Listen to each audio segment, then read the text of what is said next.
Luka je vpisan v 4. razred osnovne šole. Že več kot 2 meseca pa občasno obiskuje tudi 8. In to pri angleščini. Angleščino sem se naučil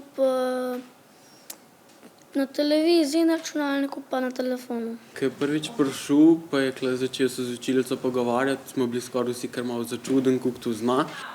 Bolj sem pa pri govorjenju, pri angleščini, pri pisanju pa nisem tako dober. V 4. razredu namreč še nimajo toliko slovnice. Da bi že vedel, kdaj se je potrebno uporabljati sedanjik, preteklik, to še pride v višjih razredih, mislim pa, da ne bo tukaj težav.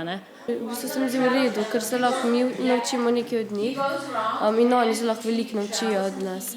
Zabavanje. Vse druge šolske predmete Luka obiskuje s sošolci, ki so njegove starosti. Tudi pri angleščini je enkrat tedensko z njimi. V 4. sem takrat, kaj pišemo.